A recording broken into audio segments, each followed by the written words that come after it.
Continuamos con nuestro estudio del libro de Apocalipsis y ahora veremos la primera parte del capítulo 12. Yo le he dado por título a esta parte dos grandes señales, una mujer y un dragón. Y esto lo encontramos en los primeros 9 versículos del capítulo 12. Lo vamos a leer en la versión Reina Valera 1960.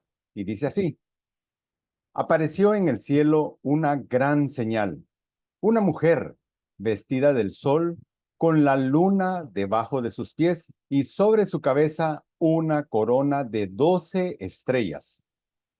Y estando encinta, clamaba con dolores de parto, en la angustia del alumbramiento. También apareció otra señal en el cielo. He aquí un gran dragón escarlata que tenía 7 cabezas y 10 cuernos, y en sus cabezas 7 diademas. Y su cola arrastraba la tercera parte de las estrellas del cielo, y las arrojó sobre la tierra, y el dragón se paró frente a la mujer que estaba para dar a luz, a fin de devorar a su hijo tan pronto como naciese. Y ella dio a luz a un hijo varón, que regirá con vara de hierro a todas las naciones, y su hijo fue arrebatado para Dios y para su trono. Y la mujer huyó al desierto, donde tiene lugar preparado por Dios para que ahí la sustenten por 1260 días. Después hubo una gran batalla en el cielo. Miguel y sus ángeles luchaban contra el dragón, y luchaban el dragón y sus ángeles, pero no prevalecieron, ni se halló ya lugar para ellos en el cielo.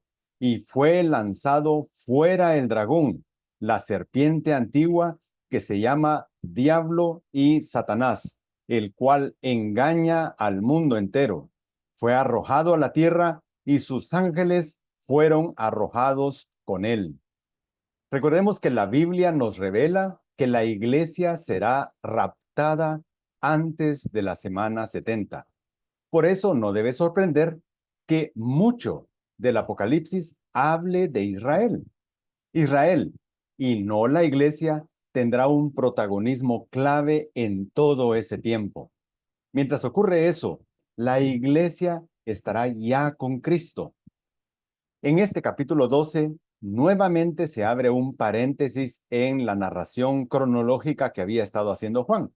Aquí veremos la intensa lucha de Satanás por impedir lo inevitable. Jesucristo, el Verbo hecho carne, el Hijo de Dios, ya venció a Satanás. ¿Dónde? En la cruz del Calvario y resucitando. Ninguna estrategia suya en este mundo podrá evitar su destrucción final. La profecía dada por Dios en el Edén contra la serpiente antigua, contra Satanás, ya se cumplió. Y es muy importante que dejemos que sea la Biblia la que interprete a la Biblia, que no sean nuestras ideas, nuestras suposiciones, nuestras creencias, que sea la Biblia la que interprete a la misma Biblia, porque hay suficientes textos en la Biblia como para entender esto de Apocalipsis. Y Dios protegerá a un remanente de Israel que no será destruido.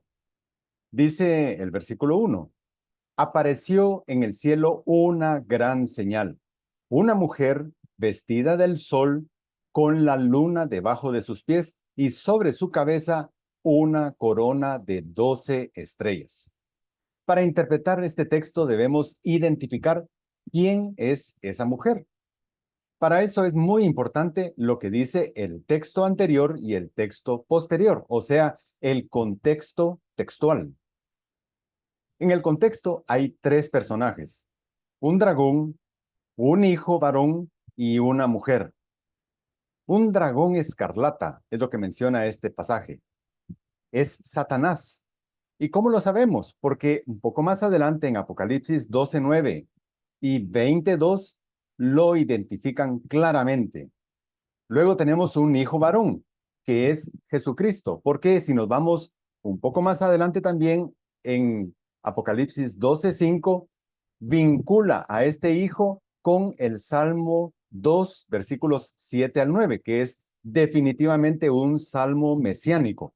Y por lo tanto está hablando de el Mesías prometido, Jesucristo. Salmo 2 dice, mi hijo eres tú, yo te engendré hoy, los quebrantará con vara de hierro. Y hasta aquí todo parece muy claro, y hay un casi total acuerdo que es así. Pero para identificar quién es esa mujer, hay diversidad de opiniones. Y no es que nos interese o que nos dejemos guiar por opiniones, pero es interesante ver cuáles son esas opiniones. Hay quienes creen que esa mujer que está aquí es María, la madre de Jesús. Otros creen que esa mujer es la representación de la iglesia. Sin embargo, veamos los problemas que tienen esas dos posiciones. Lo único que quizás podría apoyar que esa mujer pudiera ser María, la madre de Jesús, es la maternidad de ella en relación a Jesús, al Hijo. Sin embargo, María vivió y murió y nunca fue perseguida, como dice aquí. Tampoco fue desterrada al desierto y sustentada por Dios por 1260 días. Con esa posición, el intérprete se ve obligado a alegorizar todos estos eventos, porque no le sucedieron directamente a María. Por lo tanto, esta interpretación no tiene en lo absoluto respaldo bíblico, aunque muchísimos puedan creer esto. En lo que apoyan algunos que esta mujer pudiera ser, por ejemplo, la iglesia, es que se le ve luchando y la iglesia definitivamente ha luchado a lo largo de su historia. Sin embargo, esa interpretación está basada totalmente en especulación. Un punto clave para descartarla es que la iglesia no da a luz a Jesucristo, como está sucediendo acá. Todo lo contrario, es Él, es Jesucristo quien da vida a la iglesia.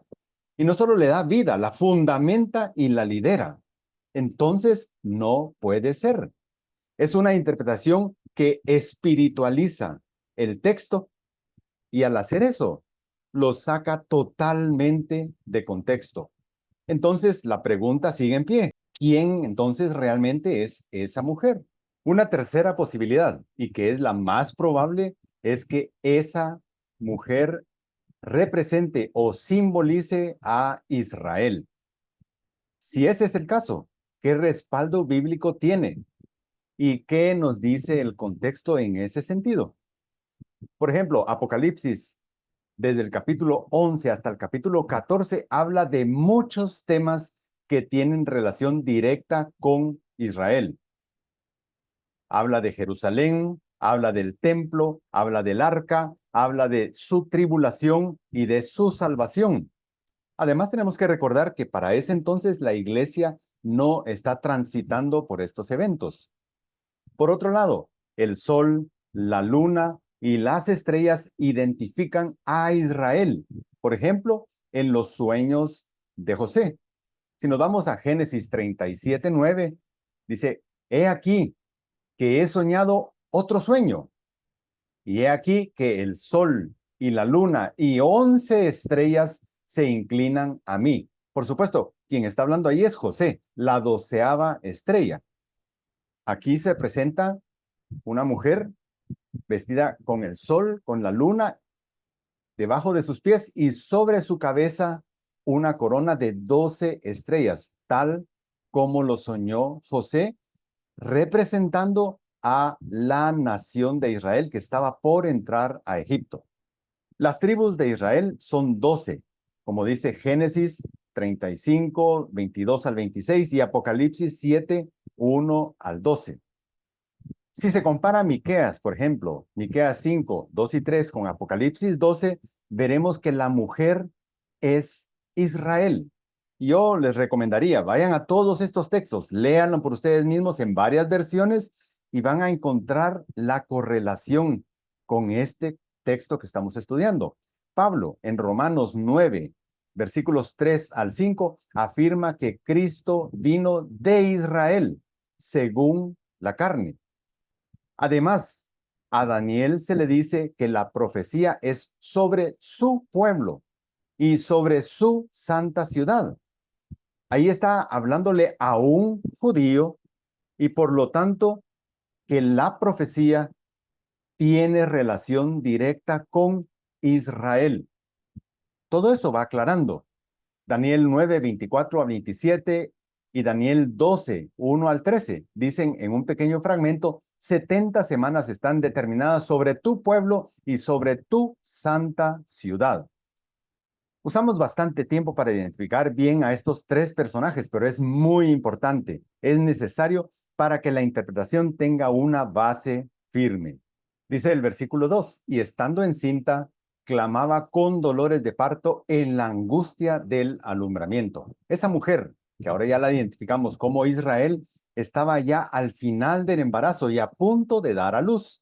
Y aunque esto nos recuerda en parte a la historia del nacimiento de Jesús, realmente esto está enfocado más en el gran sufrimiento de Israel en la segunda parte de esta semana 70 de 7 años. En esos últimos 3 y medio años, o sea, la segunda parte, la gran tribulación, ellos desearán con angustia la venida del Mesías. Israel no tendrá paz, no tendrá tranquilidad cuando ocurra la segunda venida de Cristo. Israel estuvo, Israel ha estado, e Israel estará sometido a sufrimiento. Podemos ir a ver a Miqueas 4:10. Y continúa el versículo 3. También apareció otra señal en el cielo. He aquí un gran dragón escarlata. Como vimos ya, dragón escarlata es otro nombre propio de Satanás. Sabe que con la venida de Cristo a establecer su reino se acaba su tiempo. No es que va a ser derrotado, porque él ya fue derrotado. Se cumplirá lo dicho en Génesis 3, 14 al 15, y hará un último esfuerzo por evitarlo. Pero es un esfuerzo inútil totalmente. ¿Qué dice este texto? Jehová Dios dijo a la serpiente, por cuanto esto hiciste, maldita serás. Versículo 15, pondré enemistad entre ti y la mujer, y entre tu simiente y la simiente suya. Esta, la simiente de la mujer, te herirá en la cabeza, y tú le herirás en el calcañar. El Mesías derrotó en su resurrección a Cristo, y en definitiva lo echará al lago de fuego. Y eso está pronto por suceder. El color escarlata, pirros, es un color rojo sangre encendido y simboliza violencia. Continúa el versículo 3 y dice, respecto a este dragón que tenía 7 cabezas y 10 cuernos y en sus cabezas 7 diademas. Como sabemos, el 7 representa perfección y la cabeza representa conocimiento. Por lo tanto, Satanás tiene una inteligencia extraordinaria para lo malo. Tiene una capacidad casi perfecta para organizar y orquestar la maldad. Tiene 10 cuernos. Posiblemente son 10 esferas de poder político. Y eso lo podemos deducir viendo Daniel capítulo 7, versículo 24, que dice, y los 10 cuernos significa que de aquel reino se levantarán 10 reyes, y tras ellos se levantará otro, el cual será diferente. Y tiene 7 diademas, 7 insignias que lo identifican como el príncipe de este mundo. Veamos en Juan, capítulo 16, versículo 11, y de juicio, por cuanto el príncipe de este mundo ha sido ya juzgado, pasado. Versículo 4, y su cola arrastraba la tercera parte de las estrellas del cielo y las arrojó sobre la tierra. La cola simboliza su enorme capacidad de causar daño y de causar destrucción. Si las estrellas simbolizan a Israel, eso significa que matará a la tercera parte de Israel. Si las estrellas simbolizan a demonios, significa que un tercio de todos los ángeles se fueron con él en su rebelión contra Dios. Primera Juan 5:19 dice, sabemos que somos de Dios y el mundo entero está bajo el maligno. Continúa el versículo 4 y dice, y el dragón se paró frente a la mujer que estaba a punto de dar a luz a fin de devorar a su hijo tan pronto como naciese. Sabiendo que el sufrimiento hace a la mujer, Israel, vulnerable, el dragón se echa a esperar, como un felino que espera atento el momento más vulnerable de su víctima para atacar. Israel, la adolorida parturienta, en lenguaje figurado, está vulnerable. Su hijo, el Mesías, nació en su primera venida para vencer definitivamente a Satanás en la cruz y en la resurrección.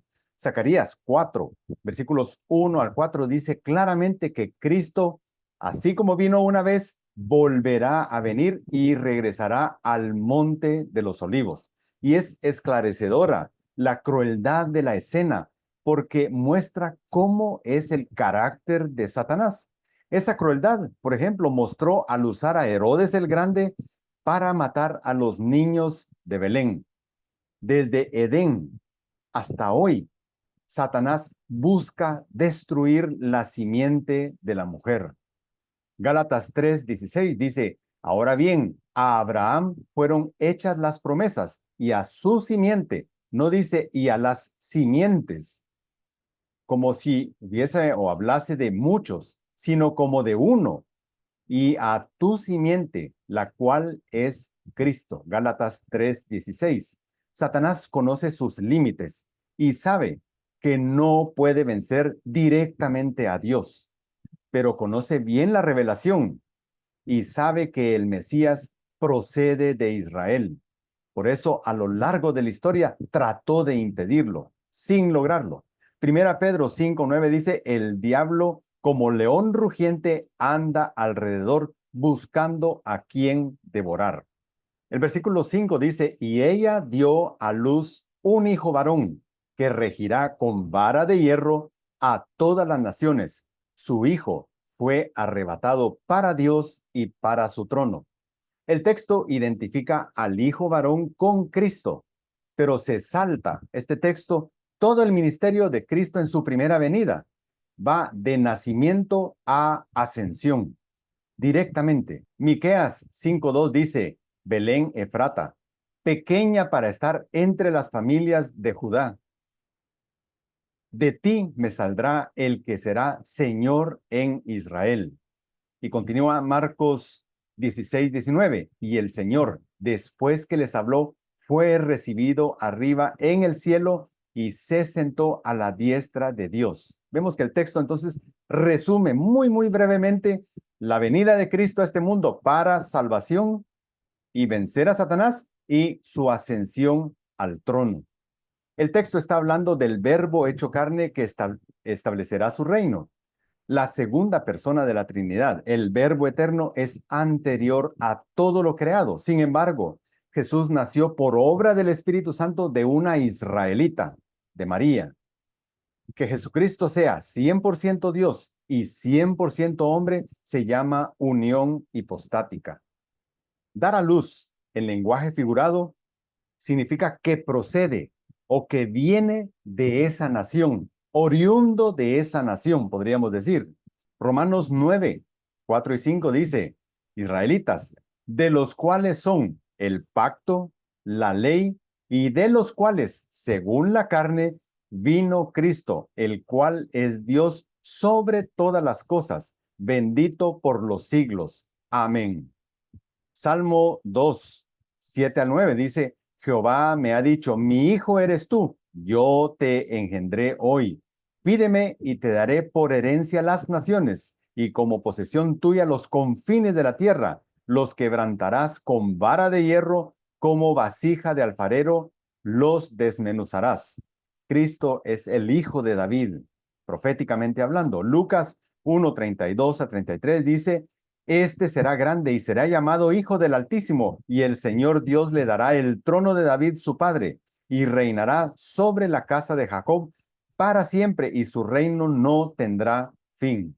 Dice el versículo 6, y la mujer huyó al desierto donde tiene lugar preparado por Dios para que ahí la sustenten por 1260 días.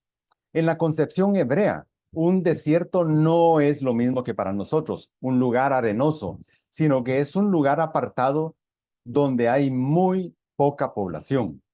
Dios protegerá a la mujer, o sea, a Israel, durante la gran tribulación, esa segunda parte de 3,5 años. Gran tribulación es el nombre que se le da a la segunda parte de la semana 70 de Daniel y que termina justo con la segunda venida de Cristo a esta tierra. Esa será la parte del reinado del anticristo más difícil para todos los salvos. Coincide exactamente con el ministerio que estarán haciendo los dos testigos en Jerusalén. Y entre los versículos 5 y 6 hay un salto temporal de al menos 20 siglos. 20 siglos.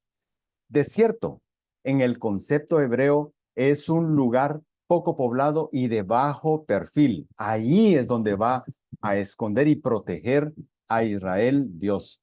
El propósito será preservar de la destrucción a un remanente de Israel.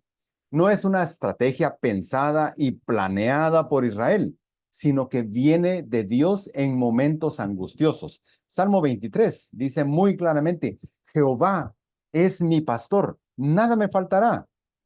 Él se hará cargo. En lugares de deliscados pastos me hará descansar. Junto a aguas de reposo me pastoreará.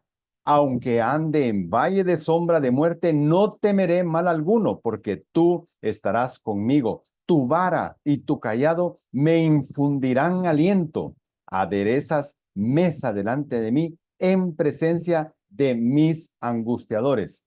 ¿En dónde está la confianza de Israel en ese tiempo? En Dios. Él se encargará. Dice el versículo 7, después hubo una gran batalla en el cielo. Miguel y sus ángeles luchaban contra el dragón y luchaban el dragón y sus ángeles, pero no prevalecieron, ni se halló ya lugar para ellos en el cielo. No necesariamente esto ocurre inmediatamente después de lo anterior. Es más, en griego, acá en vez de después, está una conjunción y, y hubo. Y normalmente una conjunción une dos textos o dos párrafos diferentes. En este caso, dos visiones diferentes. Para el hebreo existen tres cielos y eso tenemos que entenderlo. Ellos concebían tres cielos. El primer cielo era la atmósfera, lo más cercano a la tierra, donde volaban los pájaros. El segundo cielo era el firmamento, donde estaban todas las estrellas, el sol, la luna. Y el tercer cielo era el trono de Dios. Satanás y sus demonios habitan el primer cielo, el que colinda con la tierra. Ese es su lugar de habitación. Satanás puede subir al tercer cielo, pero solo para comparecer ante Dios. Y cuando ejerce esa tarea malvada de acusar a los santos delante de Dios. Efesios 2:2 dice, anduviste en otro tiempo, siguiendo la corriente de este mundo, conforme al príncipe de la potestad del aire, el espíritu que ahora opera en los hijos de desobediencia, príncipe de la potestad del aire, primer cielo. Miguel, el único arcángel mencionado en la Biblia, pelea contra Satanás. Esa batalla no tiene nada que ver con el pecado original de Luzbel contra Dios cuando él pretendía hacerse igual a Dios. Tampoco tiene nada que ver con la victoria de Cristo sobre el enemigo de nuestras almas al resucitar entre los muertos. Es una batalla futura que ocurrirá en ese periodo de la gran tribulación. Miguel en la Biblia está íntimamente relacionado con el pueblo de Israel. Miguel y sus ángeles logran derrotar a Satanás y sus demonios. Dice el versículo 9, y fue lanzado fuera el gran dragón, la serpiente antigua que se llama Diablo y Satanás. Aquí es donde podemos entender claramente quién es esa bestia. que estamos viendo en estos versículos. Es Satanás, el cual engaña al mundo entero. Fue arrojado a la tierra y sus ángeles fueron arrojados con él. En un solo versículo vemos 5 nombres de este ser espiritual tan maligno: el gran dragón, la serpiente antigua, o sea, el que hizo caer al ser humano en el Edén; diablo, que significa el acusador o el difamador; Satanás, que significa el adversario; el engañador. Todo eso lo vemos acá. También vemos el doble énfasis de las consecuencias de esa gran victoria. Ese ser es lanzado fuera, arrojado a la tierra, ya no habita en el primer cielo, en la atmósfera. Habitará en la tierra, junto a sus demonios que también son lanzados a la tierra. El que subía también al cielo para acusar a los salvos, a partir de ese momento ya no lo podrá hacer. Su acceso al trono para difamación queda cancelado. Esas huestes de maldad son expulsadas del primer cielo, de la atmósfera a la tierra. El mundo va a experimentar entonces la intensificación de la actividad demoníaca. Eso coincide con la próxima autoproclamación del anticristo como Dios y la aparición de su falso profeta, ambos empoderados por Satanás. Y adoraron al dragón que había dado autoridad a la bestia y adoraron a la bestia. Apocalipsis 13:4. ¿Cómo podemos resumir esto? Aunque Dios protegerá a un remanente de Israel de su destrucción, eso no va a evitar que esa nación sufra mucho en esos terribles 7 años. Al inicio, Israel y el anticristo firmarán un pacto de paz. En ese tiempo se permitirá el restablecimiento del templo y del culto. E incluso es posible que desde antes de la aparición del anticristo sea reconstruido ese templo, porque lleva tiempo hacerlo. Pero en el periodo de esos 7 años estará vigente el culto ahí, en el templo que será reconstruido. Pero a la mitad de la semana 70, cuando el anticristo se declare Dios, Israel reconocerá su error histórico al despreciar a Jesús como Mesías. En esos últimos 3,5 años, o sea, 1260 días, sufrirán una terrible persecución. Un remanente de israelitas que reconozcan a Jesucristo como Mesías, conocidos como Israel de Dios, será escogido y protegido por Dios. Satanás sufrirá una aplastante derrota que presagia cómo será su final. Nada ni nadie impedirá que Cristo establezca su reino milenial en esta tierra. Oremos. Señor, te damos gracias porque tú nos enseñas todos estos detalles, Señor, para que conozcamos tus planes. Sin embargo, para ese entonces nosotros, la iglesia, estaremos ya contigo en el cielo. Te rogamos, Señor, para que todos aquellos que aún dudan de creer puedan ablandar su corazón y reconocer que te necesitan, Señor, para que no corran ningún riesgo y estén ya seguros, Señor, a la par tuya cuando todo esto terrible acontezca. Te damos gracias, Señor, porque todo va aclarándose con este libro de Apocalipsis y nos da paz en nuestro corazón. Oramos, Señor, en el nombre de Cristo. Amén.